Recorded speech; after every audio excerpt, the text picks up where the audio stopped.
Hello வணக்கங்க. ஸ்ரீ சக்தி videos. சரி, video போட்டு ரொம்ப நாள் ஆச்சுன்னு சொல்லிட்டு சும்மா சின்னதாக ஒரு வீடியோ எடுத்து போகலான்னு சொல்லிட்டு எடுக்கிறேன். இப்போ வந்து தோட்டத்துக்குள்ளே தான் இருக்கிறோம். தோட்டத்தில் இப்போ தான் பூவெடுத்து முடித்தோம். பார்த்தீங்களா, ஃபுல்லாக ஜாதிப்பூ. ஜாதிப்பூ எங்கள் ஏரியா சைடு வந்து பிச்சிப்பூன்னு சொல்லுவாங்க. இதை நிறைய பேருக்கு ஜாதிப்பூனா தெரியும், பிச்சிப்பூனாலும் தெரியும். 90 செடி எடுக்கணுங்க. 90 செடி எடுக்கிறதுக்கே டைம் ஆயிரும். காலையில் 6:30க்கெலாம் வந்தால் தான் 10 மணிக்காவது எடுக்க முடியும். அது கூட கம்மியானனால தான் 10 மணிக்கு எடுத்து முடிச்சிருக்கோம். இல்லாட்டி 12 மணி 1 மணி கூட ஆயிரும். வெயிலுன்னு பார்க்க முடியாது, வெயிலை எடுத்து தான் ஆகணும், வேறு வழி கிடையாது. அப்புறம் வந்துட்டு மழை இப்போ கூட சமீபத்தில் புயல்னு சொல்லிட்டு மழை ஓயாமல் பேஞ்சிட்டே இருந்துச்சுன்னு பாருங்கள். அப்போ எல்லாம் நாங்கள் பூ எடுத்துகிட்டு தாங்க இருந்தோம். ஐயோ, மழைனும் பார்க்க முடியாது, வெயிலுன்னு பார்க்க முடியாது. மழையில் நனைஞ்சிக்கிட்டேவும் அப்போல்லாம் வீடியோ போட முடியாது. ரொம்ப கஷ்டமாக இருக்கும். நாங்கள் அவ்வளோ கஷ்டப்பட்டு பூ எடுத்துகிட்ருப்போம், நனைஞ்சிக்கிட்டே நடுங்கிக்கிட்டேவும். அப்புறம் வெயில் அடித்தாலும் பார்க்கவும் முடியாது, ஏன்னா அது அப்போக்கப்பே பூ எடுத்து தான் ஆகணும். வெளியிலலாம் அமுச்சு விடணும் பூ. நாங்கள் பூ எடுத்தால் தானே, நாங்கள் கஷ்டப்பட்டு பூ எடுத்தால் தானே நீங்களாம் பூ வைக்க முடியும். வெளியிலலாம் வரும். அப்போ நாங்கள் எவ்வளோ கஷ்டப்படுறோன்னு நீங்கள் பாருங்கள். மழைனும் பார்க்காம, வெயிலுன்னு பார்க்காம. ஆனால் நீங்கள் என்ன பண்ணுறீங்க, டான்ஸுக்கு முக்கியத்துவம் கொடுக்குறீங்க.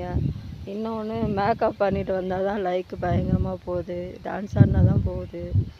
நாங்கள் ஏதோ எங்களால் முடிஞ்ச அளவு எங்களுக்கு தெரிஞ்சது விவசாயம் மாதிரி ஏதாவது எடுத்து போட்டுட்ருப்போம். அதுக்கு சப்ஸ்கிரைபரும் வர மாட்டேங்கிறீங்க, லைக்கும் விழுக மாட்டேங்குது. ஏன் இப்படி? ஏன் நாங்கள் போடுற வீடியோலாம் உங்களுக்கு பிடிக்காதா? விவசாயம்னா அவ்வளோ மோசமா? அவ்வளோ கஷ்டப்படுறாங்க. நாங்களும் விவசாயம்னா அவ்வளோ கஷ்டம் இருக்குது. எதுவுமே அனுபவித்து பார்த்தா தான் தெரியும். யோசிச்சு பாருங்கள், அந்த மலையில் நாங்கள் எப்படி எடுப்போம் பூ, வெயிலில் எப்படி எடுப்போம். ஒரு நாள் எடுக்கலைனாலும் ரொம்ப கஷ்டம். செடியும் கெட்டு போயிடும், அதாவது செடியும் வெட்டியாக போயிடும், பூவும் வெட்டியாக போயிடும். அதனால் எடுக்காமலாம் போட முடியாது. 6 மாதத்துக்கு நல்லா ரெஸ்ட் எடுப்போங்க. 6 மாதத்துக்கு நல்லா பூ எடுப்போம். அதான் எங்களுக்கு வேலையே. வேறு என்ன சொல்கிறதுன்னு எனக்கு தெரியலை. பார்த்தீங்களா, எங்கள் தோட்டம்.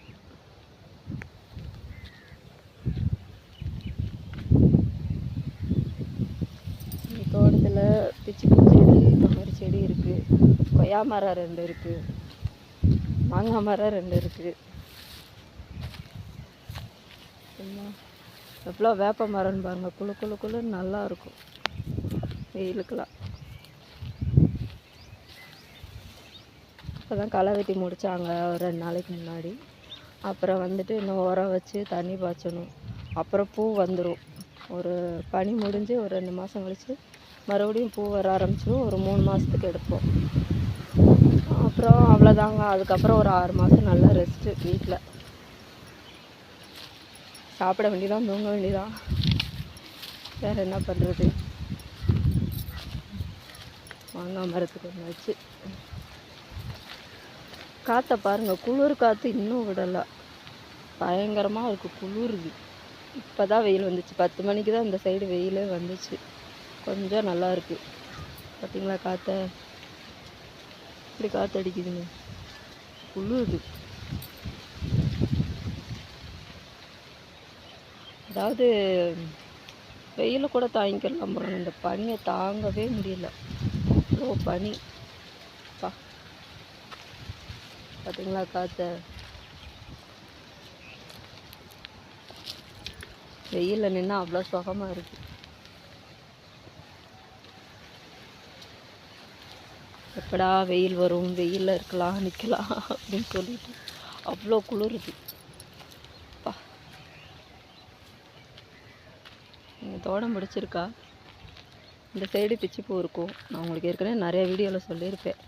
இந்த சைடு ஃபுல்லாக பிச்சிப்பூ, அந்த சைடு ஒரு 50 செடி முல்லைப்பூ, நடுவில் கேணி.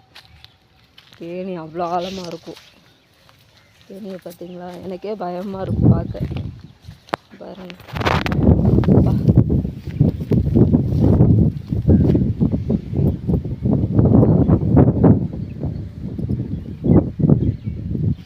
ஸ்டார்டிங்கில் வந்து இந்த செடியெல்லாம் குட்டி குட்டி செடியாக நட்டு வைக்கிறப்பங்க இங்கே தான் நின்று தண்ணி இறப்போம் இந்த கேணிக்குள்ளே.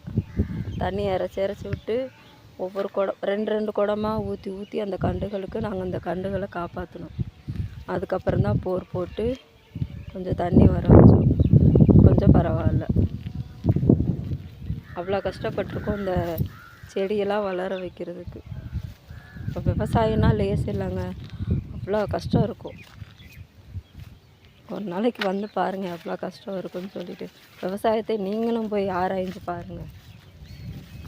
பார்த்தா தான் உங்களுக்கும் புரியும், தெரியும். கேணிக்கிட்ட நடந்து போயிட்டுருக்கேன். விவசாயத்தை கொஞ்சம் லைக் பண்ணுங்கள், கமெண்ட் பண்ணுங்கள், சப்ஸ்கிரைப் பண்ணுங்கள். வேறு என்ன சொல்கிறது தெரியல. என் வீடியோவை தொடர்ந்து பாருங்கள், கொஞ்சம் ஆதரவு கொடுங்க. தேங்க்யூ, பாய்.